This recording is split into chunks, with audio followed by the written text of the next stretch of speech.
Alo. Kimdir? Bu arenda. Bəli, bəli. Narahat olma, 2 gün eləyəcəm. Maşını qoymuşam satdığa. Qoy bir dənə satasın başladım. Sıkıntılarda ya. Bugün gör neçə günü 2 ay deyə gözləyirəm sənə bu. Nə oldu bəs? 370 Səbirli ol. 370 manat puldur da, yəni 370 manat da böyük pul deyil ki. Bilirəm, bilirəm. Hər şey qoy bir dənə maşın satasın, həll eləyər inşallah. Kirayə tikinti malları verən şəxs kömək istəyir.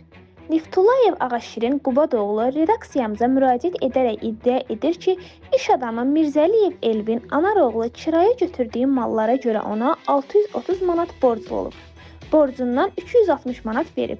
Yerdə qalan 370 manatını vermir. Niftullayev etdiyi şikayətə görə iş adamı Mirzəliyev Elvinlə əlaqə saxladıq.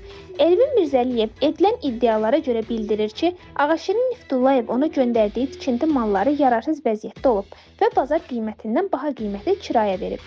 Elə bu səbəbdən də ona yerdə qalan pulu vermir. Niftullayev Ağaşirin Qubadoğlu, Cəllabad rayon qeydiyyatında yaşayıram. Yaşadığım ünvan Xəzər rayonudur, Hacı Mövlan bağları. Niftullayev Ağaşirin Qubadoğlu. Bu da mənim hərbi əlilliyim, 3-cü dərəcəli əlilliyim var.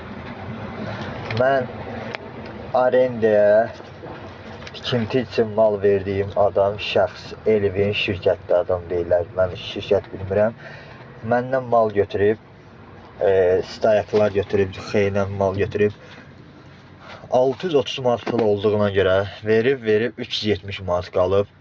İndi mənim zənglərimi açmır, nə bir şey. Adı da Elvindir. Xahiş edirəm.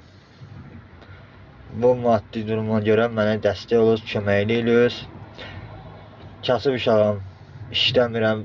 Dövlətin mənə verdiyi sığorta ilə, vaxtıkən mənə verdiyi sığorta ilə əlimə maya tutmuşam, bağlarımı saxlayıram.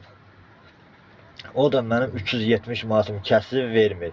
Nə zənglərimi açır, nə bir şey. Xəzər rayonu 1-ci bölümlərinə də şəhət daxil eləmişəm. Oktyabrın 1-də günorta iradələrində gedib ərizəmi yazmışam. Hələ bir məlumat çağırmırlar, nə də bir şey eləmirlər. Xahiş edirəm, mənə bu işimə baxardınız.